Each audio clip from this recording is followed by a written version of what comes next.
Hey guys, this is John McNamara, host of Run in Vegas. We're talking local sports, business, real estate. If you guys like what you hear, please subscribe. Follow us on Instagram. I'm here with my co-host, Mr.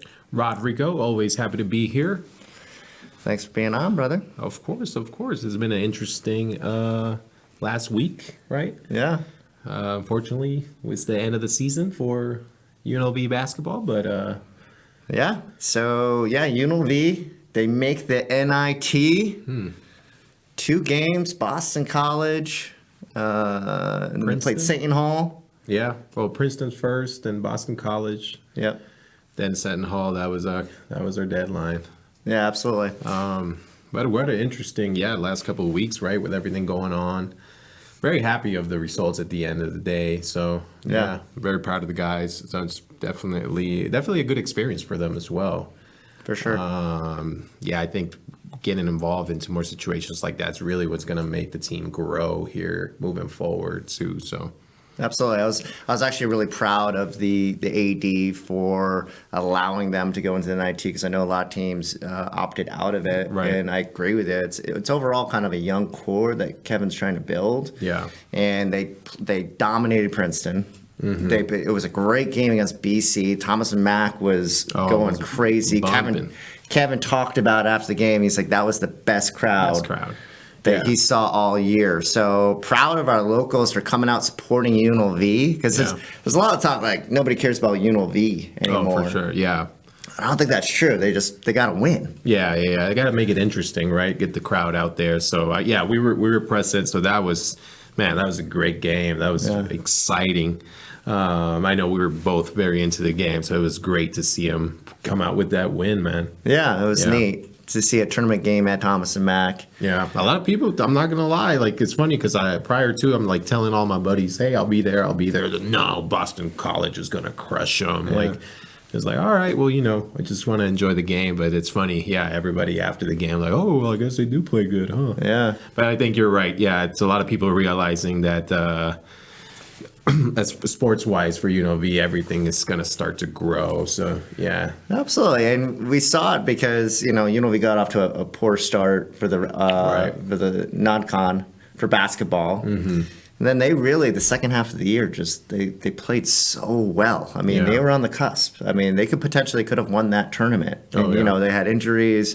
Some other things happened, but really impressive. And even UNLV football. I mean, we went to the one of the last games of the year, Mountain West Championship versus Boise. Yeah. That thing was packed. Yeah. So folks they like UNLV, and honestly, it's very affordable compared to going to Knights and Raiders, as fun as those are. Mm-hmm. But the fans are still there. They just got to keep winning, and we're excited because it seems like, especially with the football program, it seems like that's trending in the right way. Right. There's a lot of shuffling this offseason for basketball. We'll see. Kevin sounds very confident that he is keeping this crew together. It sounds,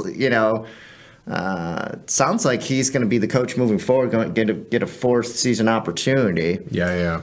But we'll see. I mean, Dedon Thomas, I think, is the focal point of all this. Will he be coming back or not? Yeah. That is, I feel like that could change a lot, right, in that team. So it's going to be very important. He's a very big piece. I hope he stays. Dedon, if you're listening to this, man, if you stay, I promise I'll be up to all the home games. No problem. Please. Someone tag Dedon on it. Please, Dedon. No, but realistically, it'd be great to see him come back, build a team, continuing to build around him. What are some of your thoughts? Like, if he does come back, what pieces would we still need in order to compete? That's a great question. I think if he does come back, it's going to be a real easy sell.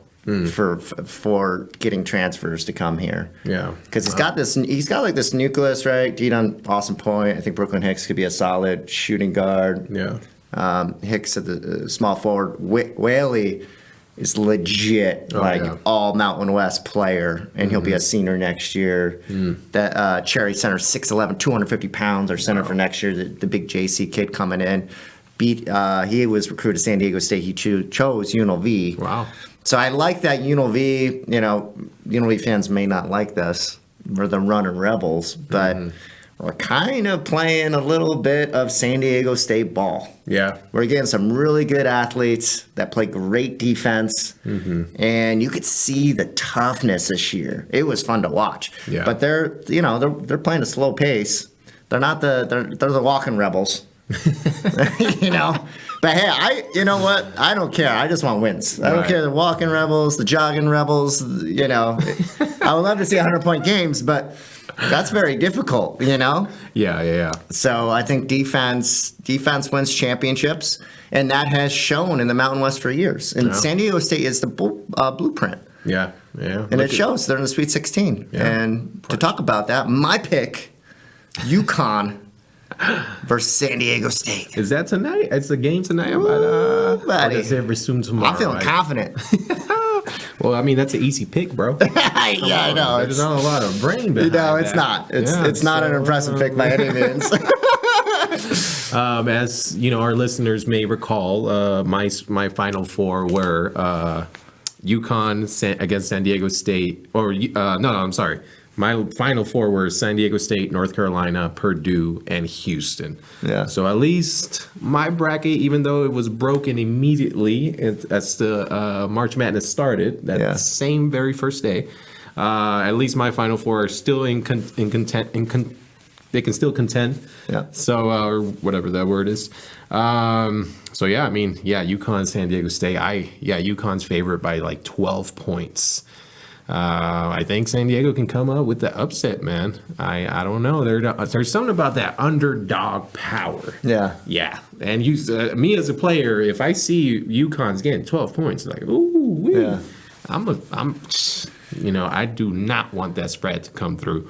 But that's just me. I mean, that's just my competitiveness. I do hope that San Diego State can pull it off. It'll be a big win if they do. Well, it's impressive you got your Final Four. Or they're still in there. They're still, yeah. Because usually, like, one or two get knocked out. Right. Two, you're kind of like done. Mm-hmm. One, most people get one knocked out. So yeah, no, I mean that with this pick, of course, having San Diego in the Final Four, it was a little bit of a heart emotional decision. I like it. It's but bold. hey, as much as a Rebel fan that I am, I will support any Mountain West Conference team. So Me too. Well, my sleeper, Florida, eliminated first round. So you can see how much in debt you are into this. Man, I only picked two teams, so I'm not like the best person for bracketology apparently. Yeah. So. But yeah, it'll be interesting, and Big East is just another animal. Yeah. People were talking like Mountain West, they got 6 teams, they didn't do that well. Well, I think they believe they got 3 wins. I don't think they hit 500, but they just missed it. Yeah. I think overall they've played better in the past than they have, because usually like all the teams are eliminated like right off the bat. Yeah. For the exception of San Diego State, kind of like we talked the last podcast, everybody's hooping and hollering that they got these low seeds, but the thing is, they got to prove in the tournament every year. Right. But what's really impressive, though, is they beat the Mountain West as a whole, beat Virginia, NIT, beat Boston College, did really well against the ACC. So if anything, I'm seeing more of a shift of ACC as a conference. It used to be such a dominant conference, kind of. It's teetering a little bit now. Right.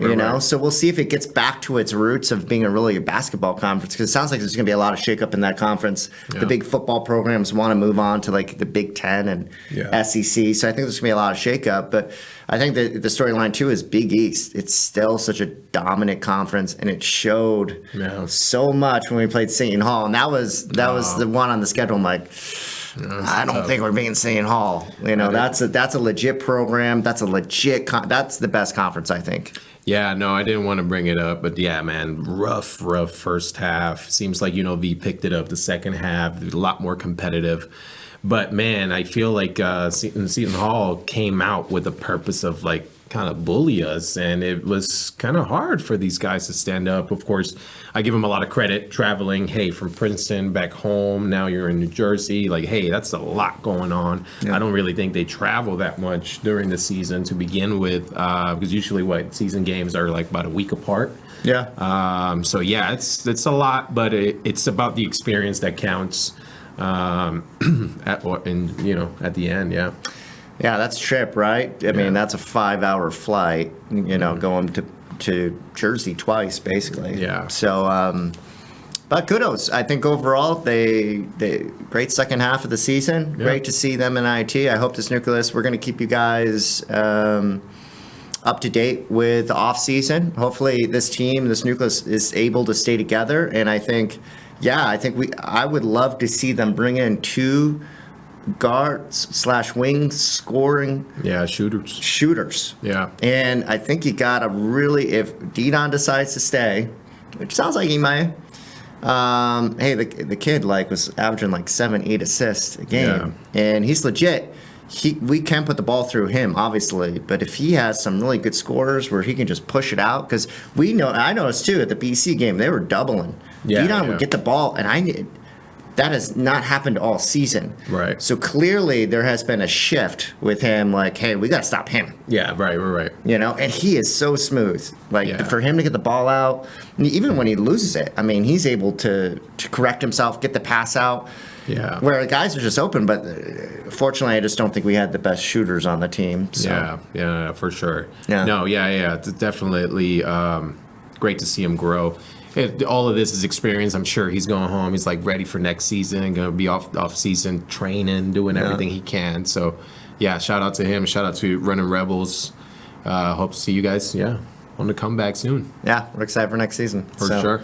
And we'll be talking. We're not going to get today, but probably next pod or the next one after that. UNLV spring game's going to be coming up too. So we'll give you some details on the football team, what it looks like, what we're hearing in camp, and. That team looks all the transfers they brought in. Ricky White's coming back, who's a top 10 receiver. Oh. We have a All-American FCS quarterback that transferred in from Holy Cross. So there's some really positive things to talk about that. But we're going to get into that later on, and we'll let you know when that spring game. Gotta watch the pods in order to know. Yep. It's not on social media or anything, but either way, watch the pod. All right, so what are we diving into next? Head first. So many things. Do we talk market? Do we talk... I know there's a lot going on right now in real estate. There is a major shift. Yeah. And it's 2 things, actually, that are going on. Our market has been very slow for about a 20-month period. And our spring market, we're seeing it right now. Oh, yeah. We put, 4 listings on the last couple weeks, multiple offer situations, offers coming in an hour, day at the most. Yeah. Mm-hmm. So if you're a seller, congrats. This is a good time if you are considering selling. Yeah, seller's market's back, baby. Absolutely. Call or text us. We can do a consultation for you. Spring tends to be the best time of year, but we're definitely seeing a shift where there's more positivity with real estate. Mm-hmm. And you and I, podcast 1, we're kind of talking about this. So we think overall it's going to be a better year this year. 2025 is probably when we're out of the woodworks a little bit. Yeah. Night and day this market, though, versus a year ago. Oh, for sure. Yeah. And I guess let's dive a little bit more into this. What do you think exactly that is? Because in general, interest rates have remained kind of the same. They've gotten a little better. They get a little worse. It's just, I can't say that it's interest rates that is making these buyers come out of the woodworks. Yeah. So I don't know, what are your thoughts about that? To me, it's just people have been holding off for so long, and now they're done. Hey, I held off to this 3% interest rate in my house, but I'm over it. Mm-hmm. I have outgrown it, or they want to downsize. Also, man, we are seeing a lot more people here in the city, right? Oh. It's just, so I can also see people trying to move location, move neighborhoods. A lot of neighborhoods have changed. Yeah. But what are some of your thoughts as far as, hey, why is the buyer demand I know, of course, it's spring, and it's, feeling better. And that's part of it, and that's a good question. I think there has definitely been a shift with buyers, and you can see it in the media too. There's more positive things, maybe not about the settlement, but in terms of the market and where it's going. I think a lot of folks, buyers and sellers that you talk to out there, they feel more confident that interest rates aren't really going up. They've kind of stabilized around that 7 mark. Yeah. And eventually they're going to come down. Mm-hmm. That might be in 6 months, that might be in a year, that might be in 2 years. But I think most of us feel, and what we're hearing from the Fed is, most likely these are going to be coming down at some point. So I think what's kind of going on is a lot of folks feel, hey, we've weathered the storm a little bit. Yeah. And the smart buyer out there right now is going, hey, let's get the house. Right. And then we can refi in a year or two. At a later point, yeah. Because the reality is when they get back in the fives, we're going to be back in the day of 20 offers on a listing. It's going to be craziness again. So it's going to be very hard again. So you kind of have to pick, as much as we all want that great interest rate, the days of the 2s and 3s are gone. Long gone, baby. I think eventually there'll be days when they're back in the 5s and 4s, but that's not going to happen overnight by any means. Yeah. But you got to pick your battle. You get into this, you got to look at home as an investment. And I think without question, this market's going to appreciate in the future. Yeah. It's all lining up very well. I think there's just so much going on in town now. Like there's a lot of talk, a lot of businesses coming, there's more sports coming. I think people are finally seeing the big picture too, and they're like, hey, let me just get a piece of some land before this continues to blow up. So I think in general, people are seeing the value here in Vegas of being a homeowner, and part of it, I feel like people just don't want to get left behind anymore. Yeah. And there's a lot of truth to that because, our median sales price now is $450. It got as high as $500 about 20 months ago, and it went down to $420 in about 6 months. It dropped. Yeah. And it stabilized. Yeah. And now we're back at $450. I fully expect appreciation in the spring. There is literally no inventory. This is the second lowest inventory I have seen in my 19-year career in real estate. Yeah. So the lowest was the pandemic. And we all know what happened with prices. So it kind of gives you an idea, right? It's not going to be the same, but it kind of gives you an idea what may occur in the next year or two. What may be coming. Yeah, and here's the reality. You talk to any agent in California, for most markets, they're still hot. Oh, yeah.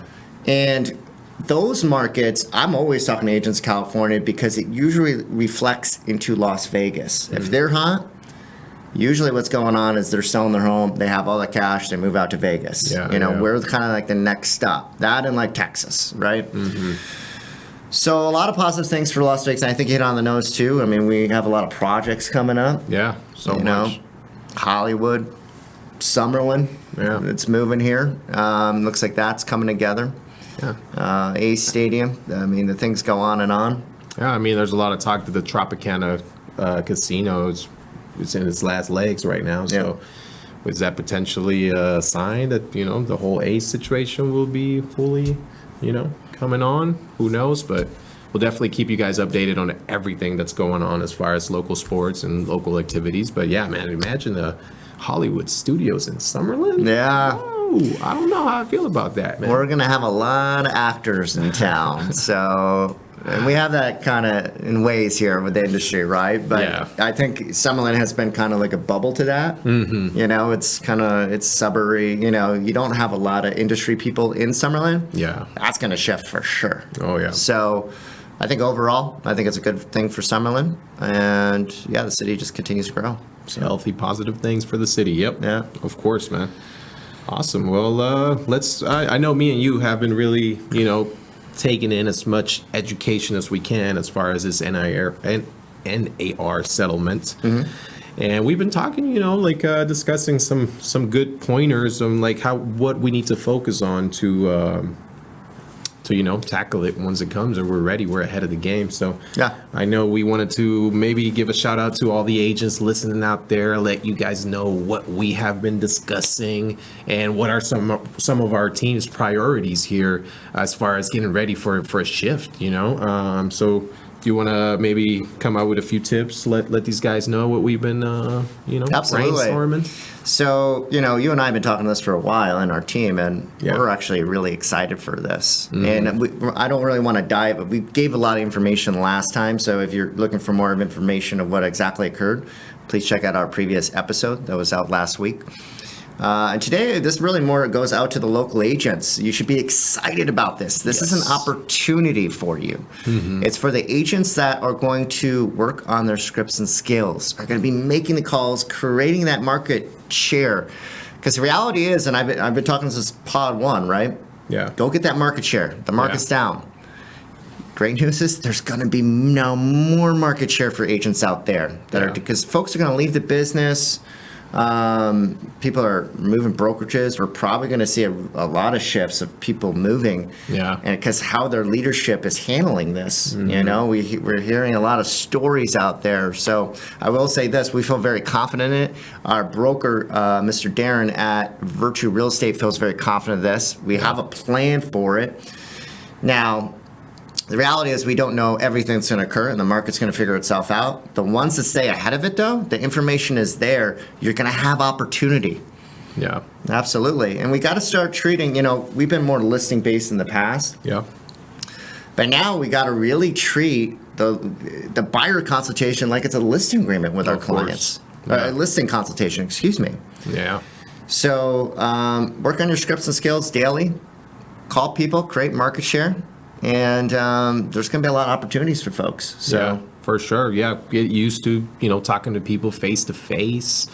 I know a lot of the times I get by by just sending out a text or an email. But man, I feel like this is the time to really speak to someone directly over the phone, or like I said, face to face. Really get a feel for their concerns of what's going on. Being able to notice their emotions, if they're high or if they're low, if they simply don't care. And we do pretty good at that, like making notes about every individual, every prospect, every lead. How did the conversation go? But yeah, getting FaceTime, I think, is going to be the most valuable right now for all agents, as we need. It's going to come down to trust. Does this prospect like you? Do they trust you? And are they going to sign this listing or buyer's broker's agreement with you? Yeah. Because now it's all about negotiation, baby. Yes, sir. And I think you hit it on the nose. Is the most important thing you do is, and I know it's a little bit harder. Like most people want to text or DM and do those things, right? Mm-hmm. But the way you're going to really build rapport with people is having conversations with them. Yeah. So if you can if you're an agent out there, if you can get in front of your clients, take them to coffee, whatever it is, stay up with them, but get FaceTime. And worst case scenario, have a good conversation over the phone if you can get them over the phone. Yeah. And also, and we've talked about before on the podcast before, a lot of times what we do is we take a video on our phone and we send it to them. Because then they see our energy, we see their excitement, they can relate to us just versus a text. I know myself, I have like a 50 to 100 texts a day. Yeah. Like easily 100. So if you're just texting me, it can get left. Like it's just it doesn't absorb, right? But I can't tell you how many times I sent a video, and John, we ended up going with you because you sent me a video text, and I thought it was different and creative and it excited us. So we invited you over to list our house. So we've taken a lot of listings that way. So just another thought to get in front of people. Get as much FaceTime as you can, even if it's video. I agree. We get that's probably our team's the most feedback we receive is like, hey, you were the only one that stood out. Send a video. You seem energetic. You were the most excited to sell my house. Yeah. So energy, big part of everything that's going to happen. I think just showing up, being a professional. All of those things will matter, right? It's not a simple like, hey, email and hope that maybe I get a lead response. And it's gonna be a fight. But absolutely, And if you're not a big prospector, that's okay, because I hear that a lot, right? Well, you guys prospect, I don't like that, or that's scary. I mean, that's very normal. What I would say is focus on finding one person a day. That may buy or sell real estate or refer you business. So I don't care if that's one contact or 20 contacts, but usually if you call 5 to 10 people or meet, you're able to find that person and start building your center of folks. And then you just call them quarterly, keep them up to date with what's going on in the market. So really start building that center, build your market share, because not a lot of folks are doing that right now. But the ones that do, and the market comes back, they're going to have a lot of business coming their way. Yeah, for sure. Yep. Anything else you want to give out to these agents? Any other tips?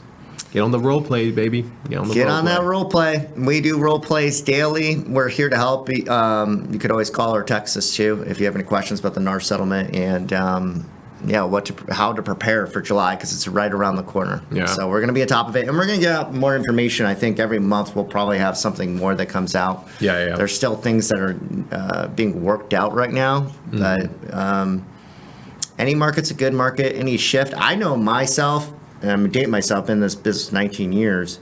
Any shift I've gone through, my business has gone to a next level. Yeah. So there will be absolute opportunity. I promise you that. Oh, So, yeah, for sure. We're excited about this. Yeah, we are. All right. Number next. What is going on? I don't even. We got It's a lot just- of number next that we don't. Yeah. I don't even know. Man, usually we have so much to talk about, we have to like pass it on to the next pod. God, man, feels like we don't see each other outside of this pod. And it's Yeah. we could talk for days.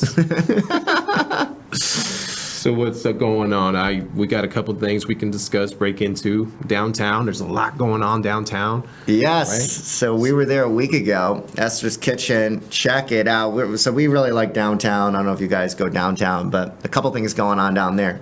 Esther's Kitchen, they have moved. So they have a bigger location that's right on the corner of Main Street. Really cool. Open bar, a lot of windows, better light in there now. So Yeah. still the great food. So I would definitely go check it out. What was your thoughts? Oh yeah, great spot. A lot bigger, right? The previous Esther's Kitchen, it was just a little on the small side, and they're probably top 5 restaurants here in the city. It's so constantly getting foot traffic. It's impossible to get a reservation. It's impossible to walk in. Lucky for us, we didn't have the intention of walking in, but hey, we saw it. We realized this was the new location. We figured, it's about 4 to 5 p.m. So it had just opened. Got lucky enough, got sat at the bar. But man, great. I love the new location. A lot more staff. They can take a lot more tables, a lot more people. It seems like the menu also grew a little bit. I see that they have a lot more kitchen space. So yeah, just happy for them overall. Like great new location. Yeah, right in the Arts District. That would be right. Yeah, Main Street Art District. Check it out. Also, we checked out new condos down there. Midtown condos. They start in the 300s, the studios. And I believe 2 beds go up to like 700,000. So pretty cool. It's multi-use. That's going to be right next to the English. So we'll be giving more information out on that in the future. Yeah. So we're starting to see, and then you got Cello Tower too. That's going to be coming out in the future. So we're starting to see high-rise, mid-rises starting to build up here. I think, 15 years ago, there was an effort, 15, 20 years, an effort to start building downtown up. Yeah. And now we're starting to see it again. So it's kind of cool because honestly, there's not a lot of inventory for high rises. And that's something that I specialize is high rises downtown. Yeah. So it's been great to have some other towers downtown. And it's great to see it develop because you're even seeing like Main Street, the sides of Main Street are starting to get restaurants and shops and bars, so it's starting to expand. So I would say downtown, if you really want a city experience, check out living in downtown in the high rises because it's really the closest thing that we got because this is not a traditional city. But this is it. So it's pretty cool. And I think on Main Street Art District, it's more locals than it is tourists as well. Yeah. Which obviously we appreciate being locals. But it's pretty neat. So reach out to us if you want more information on those, on the new towers that are going up. Be more than happy to send you info on it. Oh, for sure. Yeah. Lots of growth, but awesome, man. I think that's a lot of great information here. Yeah, for sure. And then we've got Aviators. Their opening day is tomorrow. Ooh. So come out to Las Vegas Ballpark. Awesome Atomic Golf just recently opened next to Strat, which is kind of like a Top Golf thing. So I think we definitely got to check it out. Check it out at some point. But some cool things happen in the city. So check those things out. And Yeah, we appreciate everyone. Thank you for listening, seeing. Give us some feedback. Let us know what you'd like to hear, and let us know how we're doing. Absolutely. I want to thank Mr. Rodrigo, best co-host. Oh, yeah. With the best hosts in the business. All right, guys. This is Running Vegas, and take care of yourself today.